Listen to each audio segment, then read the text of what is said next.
Very good to be with you. Yes, and thank you. This is our first live um, Zoom on YouTube and promoting you and your three books. And the first book what we're going to speak about is You. And just Yes, tell us a yes, little bit you, more about that Ron. book, Barbara. Right. So the very first Yes, Yes, You was published in 2014. This current book, which is the second edition, was published in 2024, last year. I had to think about where we are because we're on the last day of 2025. So, as a celebration of the book, Yes, Yes, You, 10 Stepping Stones to Get On with Your Life, we have decided to do this podcast live to our audience so that there is the opportunity of interaction. The book was written as a second edition because there was a very pivotal experience in my life where I wished that I could have had something to give the person who was involved in that pivotal situation. Yes, Yes, You, the second edition, and certainly Wimp to Warrior, which has come out in the last couple of days. I'm very excited about that.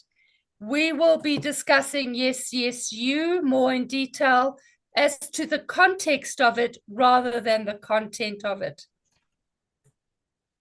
Fantastic, Barbara. As we spoke, as one of the questions I put down, the 10 stepping stones to get on with your love. And how did it take, and how long did it take you to write it? Yes, Yes, You, 10 Stepping Stones to Get On with Your Life has taken me all my life. Why? Because you can't write a book of this nature based on AI or whimsical ideas. This book has been dug up from the experiences of my life, the pain of my life, the fact that I had to get past, get through, come out on the other end of an abusive marriage. So basically, Ron, these 10 stepping stones are tools that I had to pull together for myself to get onto the other end of that abuse. And what I found was that in the 23 years of trauma counseling and life coaching, that there were always the opportunity to share some of these tools with my clients. I realized I needed to put it into a consolidated document, and therefore the book was created. Which is great. My other question is, was there a specific life situation or person who inspired you for all the effort it took to write this book, Barbara? Yes, 100%. So the specific person I actually have called in the book Mr. Shuttle Driver. It was a situation, Ron, where I landed up in Denver, Colorado, in the freezing cold snow. And given that I am from South Africa, snow is a very unusual thing for us. I was to be picked up by a shuttle at 6 a.m. in the morning. For some reason, I was already downstairs with my huge big yellow suitcase, plodding through the snow to get to a point where the shuttle driver would meet me. I was there 20 minutes before I needed to be. For some reason, I was there. And for some reason, he arrived. In the divine intervention of that situation, through the rearview mirror, of his shuttle, eye-to-eye contact, for 40 minutes without another soul getting onto that shuttle. This man reveals to me that after her day of shuttle driving, today would be the day that he commits suicide. In 40 minutes, Ron, I had the opportunity to speak with this man about his pain. When he eventually dropped me off at my next shuttle queue to get to the airport, he came out of the shuttle and he bounded towards me over all the suitcases in the queue. And this huge giant of a man hugged me and said to me, "You have saved my life today. And you have saved my family the pain that I was going to cause them." And it was in that moment, Ron, that I really wished that I had something to hand over to him. So this book has a huge testimonial story to this man. And I needed to put him in because there are so many people in their quietness, in their day-by-day life, just holding on by their fingernails. And there's nobody, nothing that shows them how to come back to themselves. And these 10 stepping stones are 10 tools to assist the how of coming back to self. You know, what's quite interesting, when I look at my own business of people in the financial literacy game, and being in assisting these consumers, you know, in the beginning, when we started in the debt counseling business, we had so many people coming through, says, "If you can't help me, I'm going to commit suicide." And it's because of the over indebtedness, that there is no more communication with spouses, there's no more communication with kids. They feel lonely, they feel, what do? They feel like failures. And I think this book of yours, Barbara, can help a lot of people with those 10 steps. You know, as I said, my slogan is, there is life after debt. It's what you're going to do about getting you out of it. And sometimes it might not be debt. You might be that multimillionaire, but you feel lonely because you worked all your life and you feel so discouraged because you've never been to that child's sports event, or you just focus on growing your business to give the best to your family, but realize it's not enough. And sometimes a book like yours can help that person to find that purpose and passion at the end of the day, to get them off the ground and figuring out, yes, I can. Absolutely. And Ron, I think you are implying something very important here. And that implication is, yes, there's a lot of information out there, no doubt about it. But it's all external of the internal struggle. So it's almost like people are telling you what you should be doing, but there isn't that internal motivation. There isn't that internal strive, that internal desire to light the globe, the flame of passion again. We don't know how to come back to self. We are told we need to get on with your life, come back to self, but nobody shows you, nobody gives you the tool to find this being again, this being who has to go within self to find self. And my tools are about that. How do we go within ourselves so that we can get rid of the crud, get rid of all that is holding us back? Those people who want to commit suicide after debt, those people don't know what needs to happen and change within their own being in order to get out of debt, in order to prevent the risk of suicide.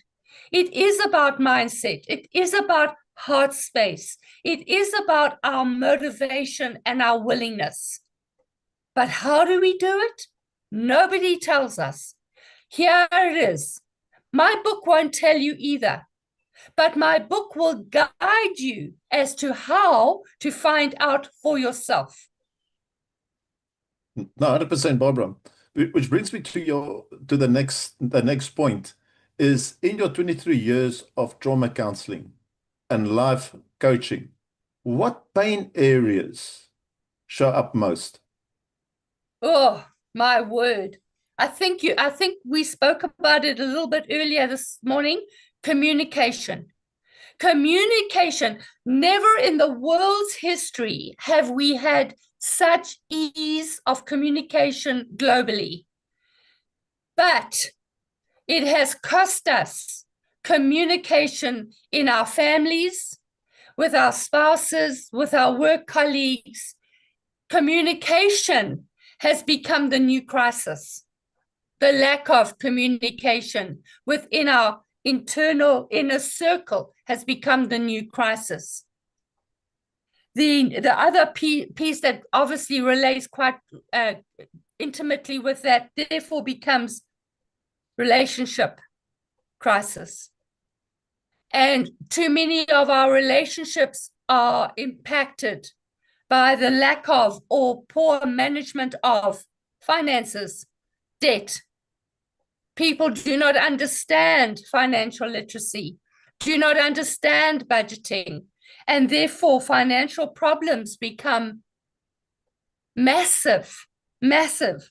This whole full, balanced, happy life is at strangle crisis mode. And these basics of communication, relationship connection, money, the way we look at our own lives, the value of our own lives, because Ron, the thing here is the real purpose of our life cannot be expressed to another unless we know what our purpose of our life is. The assistance of another person's purpose cannot be given if we do not understand our own purpose of life. We've got this thing backwards. We are not external. We are internal first. Barbara, and I think you touched on a valuable point. And the one I want to speak about is communication. Yeah. And life is so easy to communicate, not one-on-one, but WhatsApp to WhatsApp, email to email. We don't pick up that phone because life is too easy. I can rather avoid the conversation of feeling stressed. I'd rather send a WhatsApp. I can rather block a Barbara, or I can rather block a person. I don't have to chat to them anymore because life is not like it used to be. I mean, what was funny enough, when I was preparing my questions today, I was looking at some of my old Toastmasters videos, and that was one of the conversations that came up. It says, what is your purpose and passion? And it speaks about the kids. And one of the videos I put there is, if I want to communicate with my kids, I send him a WhatsApp sitting in the lounge and tell him the supper is ready. It's crazy, isn't it? It's That's crazy. crazy. You know, we're too lazy to walk to the room and knock. You know, it's too easy to say, listen, hey, let's go for a cup of coffee. It's easy to say no on WhatsApp because you cannot read that body language. You don't know what's going through that other person's mindset. And that gap in between becomes lonely because, as I say, you've got the right brain and left brain. Your right brain says you don't do anything right. The left brain says, I've got nothing left to give. Yeah. Yeah. Um, so the other question is, why do so many capable, intelligent, strong, driven people carry around with them the doubt, depression, and anxiety? Yeah. Well, this is a perfect question from my own life experience. I mean, I stayed in an abusive marriage for technically 26 years. I left the marriage at 20 years. It took me 6 years to divorce my husband. But the question often rose, why did you leave it for so late? You know, Ron, culture and manipulation and family traditions, conditioning, all affect our mindset. And we actually can create for ourselves our own prison based on what other people tell us we can't do. I happen to have been brought up in a religion that did not agree to divorce, for instance. My husband used that against me and held me captive. What was worse was that whilst he locked the key, I actually took the key and I honored it so much in my psyche that I could not find a way to unlock the door, although intellectually and from a capacity perspective, I could have. Ron, it took me the guts to walk into my priest's office and explain to him what I was experiencing. Realizing, well, I'm in a situation where they don't believe in divorce. But by the same token, my biggest surprise was that my priest said to me, "This is not what you signed up for, Barbara. This is not a marriage."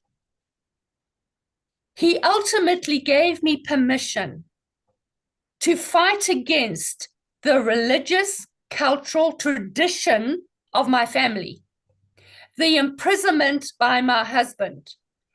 I was able to walk free, understanding that I had not been part of this equation and that the equation was out of balance, that the manipulation I now had charge of, and I could now control the narrative. And you know, Ron, it goes even deeper than that. It goes into generational conditioning.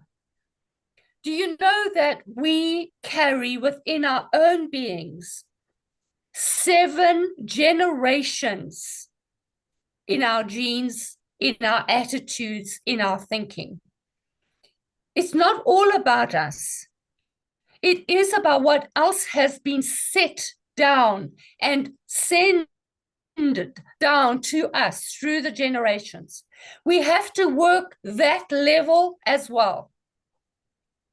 We are impacted at so much that we don't know about. We are impacted by thinking, behavior, attitude, even love. We are impacted. And we have to find out for ourselves, is this mine to do, or is this something I have to bless and release as not mine to do? Ron, that is such a loaded question. It is a big, huge question because this little voice that goes on between our 2 ears can either destroy you or help you grow. And if it's not discernment, Ron, and honor of self in this process of releasing that which has been encased around us, we don't have a chance. We don't have a chance. No, That's part 100%. of the answer.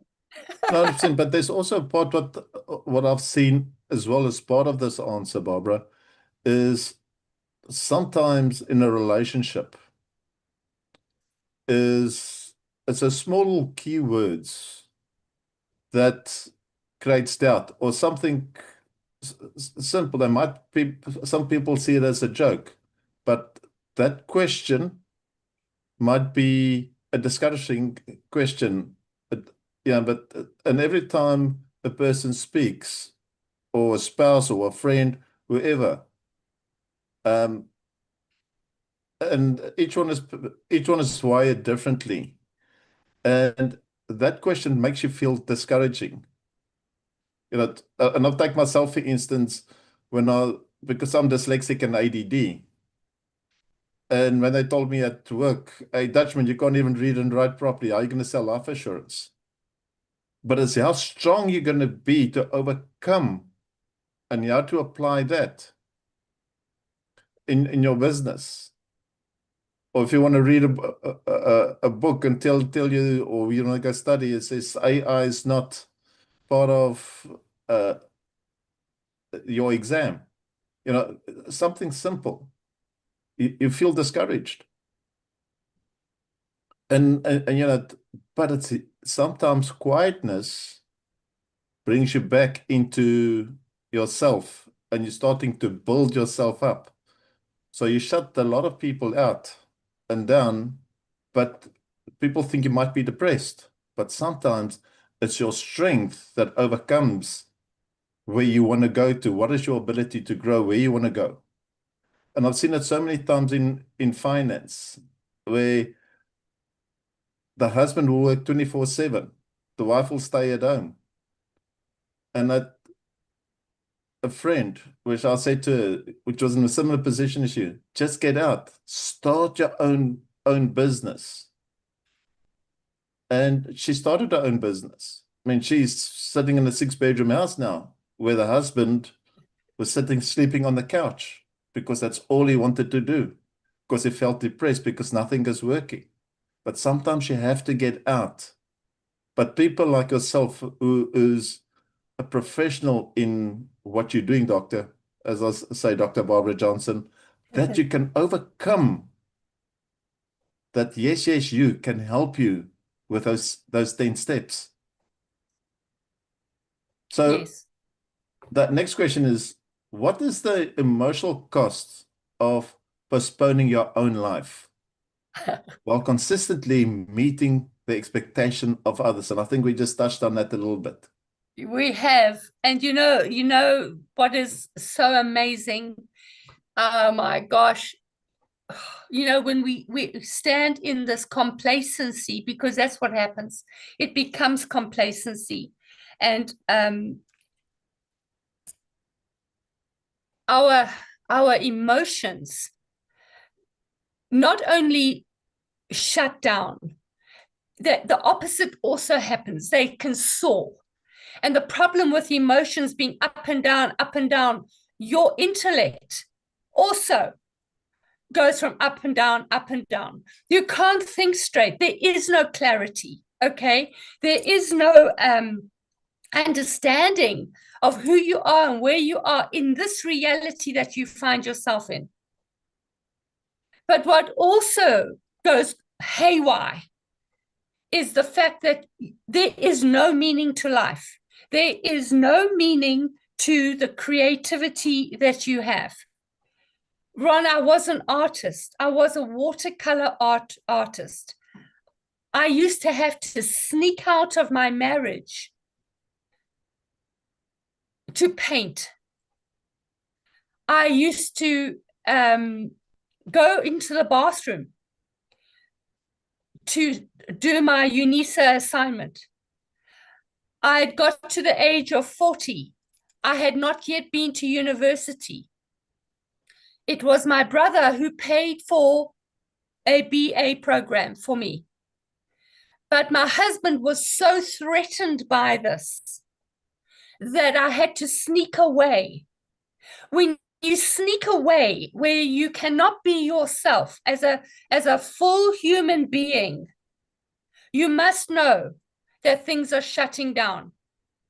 Your intellect, your creativity, your emotions shut down.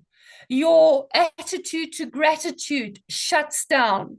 The fact that you interpret life events positively shut down. The clarity that you have around reality shuts down. The ability that we all seek to self-transcend our parental generational evolution shuts down. Humor shuts down.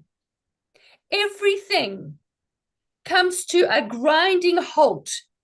And then we wonder why we go into crisis. And yeah, Barbara, I fully support you on that, and I've seen it so many times, and I look at a lot of times with women is a woman sacrifices her life to bring up kids, but they had this person that purpose, they had the goals, and they get their degrees, and 18 years later, there's nothing, and they don't know how to fit into mainstream because it's 90% of the time, or once 90%, I don't know what the figures are. Let me rephrase that. It's because they feel pressured by the husband or the spouse of because they might be earning more than them. And that's one of the biggest problems that I see which is facing. And and a lot of women don't know how to get back into the mainstream. The other part that we're focusing on now, of what I've seen, is kids. Because with technology happening so fast, they thought they can become a doctor, they can become a lawyer. And AI, at the end of the day, is taking preference. And we're all looking at it as race, we're all looking at this jobs and stuff like that. But it's deeper than that. It's we don't realize how technology has changed because that job doesn't exist anymore. And I've seen that so many times in the African community, especially in KZN, where the the mother and father might be a gardener or a cleaner, and they spend all their money to get one child through. Mm. And that child fails of not getting that job. And they feels like a failure. And it works exactly the same. And they will look at all other excuses. And I think this is such a lovely book to look at how you become, or how you can use those 10 steps. Yes. Um, so why do people often wait? Not I've seen that one. People know their potential but fail to act. What happens inside of them, their life doesn't reflect who they know or who they could be. Yeah. Yeah. So I think that whole concept of that shutdown and waiting for the crisis, or waiting only until the crisis happens, um, has something to do with the fact that we don't feel self-worthy. And in that unfolding, if we're feeling unworthy, that we don't understand that our pain can be moved into possibility, that we can dare to dream again, we then feel like an imposter, Ron. We feel unauthentic and we feel seriously sad. And this a place of potential, that place starts with, how do I find meaning in the shutdown, in the crisis? How can I spin this so that I can utilize this pain and create that possibility through the process of finding for myself my purpose of life? And this is what has been such a remarkable journey in my 23 years of trauma counseling into transformation, into transcendence, into triumphant living, Ron, is the very fact that it is not about my purpose or the purpose of a therapist to tell anybody what their purpose is. That is a self-discovery internal process, a beautiful, beautiful cracking of the seed, if you will, that is hidden below the ground in the dark and in the fear. But once the rain comes and the shell of the seed can break forth, and there's some hope of something else happening, like a little root or a little shoot, that there's something vibrationally, creatively, hopefully happening that can break through. Who knows? That little acorn can become the orchid, can become the oak tree. That little seed can become anything we desire it to become. If we will just have the courage, because it takes courage and it takes work. It doesn't just happen because you've read one chapter in a book. It happens because you've applied the chapter in the book. This is not a read book. This is a do book. We have to do life. Doing life creates the start and creates the process. It starts the beginning, the middle, and a harvest. It starts a whole lot of things going on that we have no idea is going to be part of our outcome. It's exciting. Barbara, and you're 100% correct. And I listened to the story about the mustard seed. And we all a mustard seed. You know, we land in storms, we land in floods. Sometimes the heat dries us out. But as soon as we find a piece of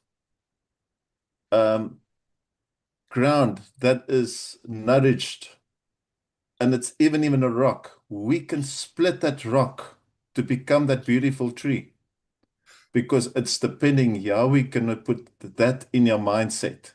And sometimes we have to, and I've seen it so many times, I'm talking about myself, of understanding to say no to other people and say to yes to yourself and say, yes, you can do it. Don't wait of social media say it will never work, or to your parents, because they were, and I spoke about it a couple of times, we were misled by the government's, the propaganda. But if a 10-year-old becomes a millionaire using YouTube, they found their purpose. But the parents gets annoyed because they don't see that opportunity. And I think that's where a lot happens. People feel inferior because they don't put their name out there, because they're scared of, I'm just using social media as an example, to promote themselves or brand themselves, because it's, how do I do it? And I'll take yourself, for instance, what you've learned at your age in using social media by promoting yourself, using technology. We have to move out of your comfort zone to be comfortable, to be uncomfortable, to be comfortable. And I think this is what your book helps us a lot, is to be uncomfortable, to be comfortable, to say, yes, yes, yes, I can. 100%. And which brings me to point 7. People know their potential but fail to act. What happens inside of them when their life doesn't reflect that, and who they know and know that who they could be? Wow. So I think I'd just like to take a step back here, because you've raised an important issue in this identity area, and that is about the social media becoming a positive or a very big negative in the conditioning of ourselves, our mindset, the way we see ourselves, the identity. So here's the bottom line, Ron. If we do not understand ourselves, if we do not take care of ourselves, nobody will. And social media has, with AI on top of it, has exasperated this whole issue of self-confidence and self-esteem. We have been pushed against the wall, and the pressure has only just started.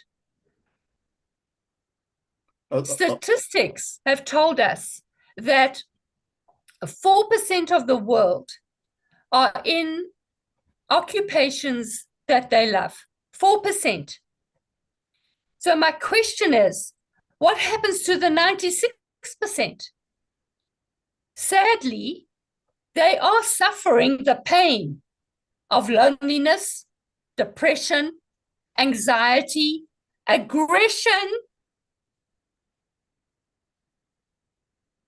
If we do not find for ourselves a mechanism to see our reality and our identity in that reality through the eyes of meaning, we're going to lose it. We have a crisis of suicides with our youth. The trajectory of that, in my eyes, is it can only get worse until we find the time, the money, the effort, the commitment to self-internal development. If we do not understand that it is a balance between our emotions, our intellect, our physicality, our daily habits, the way we use and grow through money, the way we interact with our families, our contribution to the world, our soul itself, unless we do not understand that is part of our purpose, how on earth, Ron, are we going to find fulfillment with this life that we are meant to live into, this possibility, this potential, when we are bombarded with all that is coming in from the external? There's never been a greater time for personal development than now.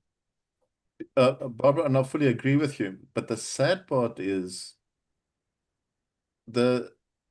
I've seen it especially in the business I'm in, financial literacy. The people will blame race of jobs. People blame race on fraud.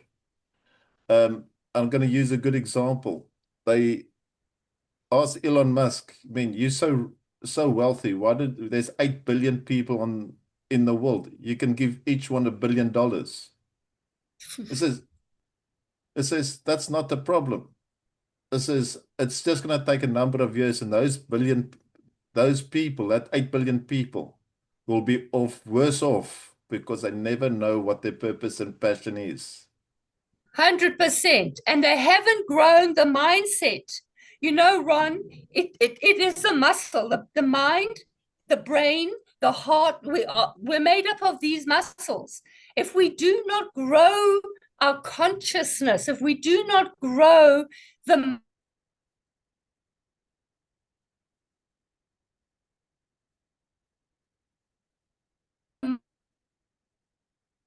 mind around us, if we do not grow, how do we with the $1 million? We can't, because it is too immature. Our life experience is too immature to know and understand how we can not only hold as custodian that money, but how to grow it, how to make it generational, how to make it a legacy, because we'll squander it. No, 100%. But I mean, I'll just take, for instance, there's two people I follow on TikTok, two youngsters of South Africa driving fancy cars. One comes from a foster parent, and he's got three cars up worth 10 million. And he gives a false impression of how much money he's making through online, and everybody's jumping on the bandwagon. But nobody's taken him out and says, if you take that 10 million and you invest it in creating wealth, that property, for instance, I'm just using that as an example, that can pay for your luxuries. Because all of a sudden, those cars can be taken away, and he says, I'm a failure. But if he knows how to invest and grows his profile and portfolio, he can show other people what he's accomplished. But sometimes it's the material things that we attach to. And when he fails, the first person that's going to jump on there is everybody on social media says, I told you so. And you lost your purpose and passion again. And we need to be so careful of what we put out. And you know, I'll even go a step further from what you've said. Yes, he needs to learn how to invest that. Yeah. But in order for him to even get that far of the learning part to invest, he's got to learn about who he is. Correct. What's important to him? What are his values? What is his code of honor? What is his principle that he will live by, stand by? He has to understand those things first in order to do something that is progressive, big, outside of himself. That's the work. The seed in the ground has to crack the shell out of an internal life force that only that seed can do. Nothing can make it do it. Water, sunshine can make the seed grow or can make the seed go fraught. That internal power, impetus, breaking through the rock, that is what we have to learn about. Which brings me to the next question. What happens to a person's sense of identity when they repeatedly abandon themselves to survive instead of choosing who they truly are? Oh, my word. You go back to pain. You go back to loneliness. You go back to just trying to survive. Our identity is broken or our identity is grown. And here's the irony, Ron. Here is the irony. Just let me go a moment to this piece. I have an honorary doctorate for lifelong learning. And what I'm about to tell you is probably one of the most important things I have learned.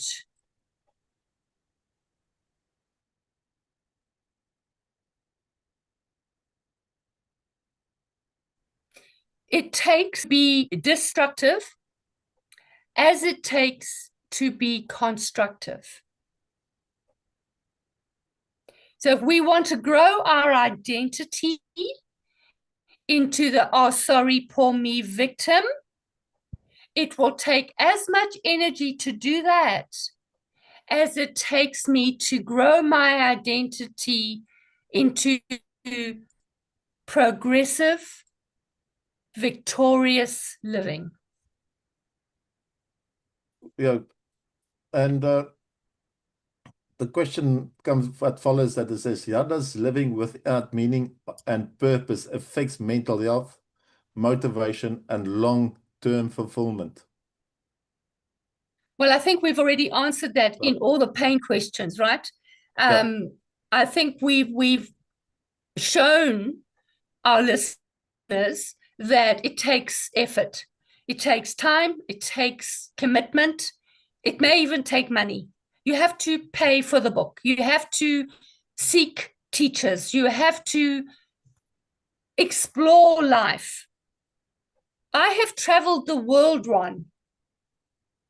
I have been as far as Canada. I have been as far as Australia. I have been across Europe. I have been into Africa, learning about how is this internal life force managed within different cultures. It takes work. It takes exploration and research. Uh, Barbara, the reason I put that question in is done it specifically, and I left it close to I've got one more question, is I look at my own business where people want to come out of debt. They want to buy a car. But as soon as you ask them for money, they can't afford it. Let's call it R1,000 or whatever the amount is. But they're prepared to spend 5 times more on a car, but they're not prepared to take that money to get themselves sorted, to get the car, and that's 100%, it's mindset. Mindset. And I come back to your book. I mean, it's not about the money, about the book. It's about spending the money to self-help. It says, I haven't got the money. It's about value. It's about value. Are we going to go in this persistent downward spiral of destruction, or are we going to honor ourselves enough to say, there has to be more to my life than this, and create an action for progression? No, 100%. And I find it quite funny, and I'll use it a lot of times in my speaking. It says, everybody loves a cappuccino. A cappuccino will set you back 30 Rand. In England, it's £4. You know, in America, it might be $5. But they never complain about the price. But a jar of Nescafe has gone up with 20% and everybody complains about it. But you can get so many cappuccinos or coffee out of it. Perception. Perception. We have to find out what side of life we want to be on. Do we want to be on the side of fear, or do we want to be on the side of life? If we love life, we change our mindset. If we want to be in fear, oh my word, our mindset will accommodate. My choice is love. Love means I progress. Love means I construct my own life. I am self-determining. Life is there to support me. Okay. So my last question, is if someone is listening, feels tired of trying, yet afraid to stop, what would you say is the greatest risk of doing nothing and staying exactly where they are?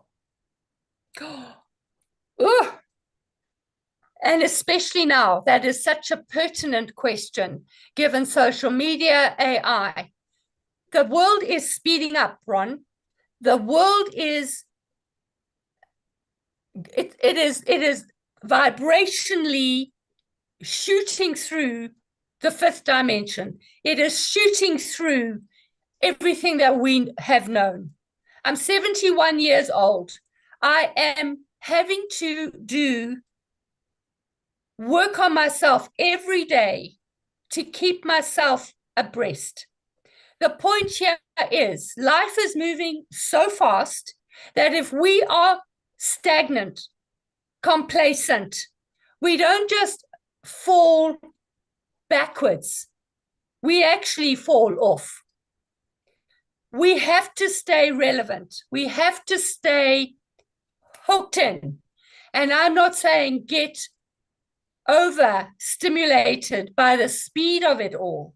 I'm saying in order to stay abreast, We have to find the stable axis, and the stable axis is within self. If we do not understand that it is in our own power to find our own meaning, our own purpose, our own fulfillment, our own happiness, our own meaningful life, our own self-transcendence, if we do not understand that pivotal piece, we're going to be washed out with the flood. So, Barbara, I fully agree, and I think this was a great session. It's our first Zoom. There's a lot of technical issues that we work through, but we have to be uncomfortable to be comfortable, to get stuff through, to get other people to listen what we've got to say, especially from your side, Barbara. And in closing, Barbara, what is your topic for next week, Wednesday, that people can tune in and say, okay, this is where we're going for a second session. So what we've got every week, Wednesday at this time, at 9 a.m. South African time, 6 a.m. UK time, and I don't know what the other times are. So these are the two important times for us. So Barbara, in closing, what would you say for as our next topic? For next week, I would love to be able to discuss the concept that I believe brings to ourself our own genius, our very own genius. And I don't want to give that technique away. It is the first stepping stone in the book. And the second stepping stone is about finding true self. And for our listeners to come back, I encourage them to have pen and notebook so that this is not just a nice to do hour in a week, that this becomes a learning process of implementation. Thanks, Barbara, and thanks for the session. And it just comes back to the listeners. You have to be uncomfortable to be comfortable. So why don't you tune in next week and let us help you to grow, that we can grow and we all grow together. Be awesome and be great. Thanks, Barbara.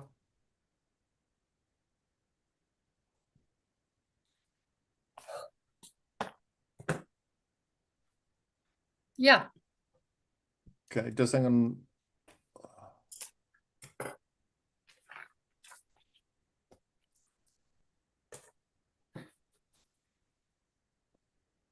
Okay.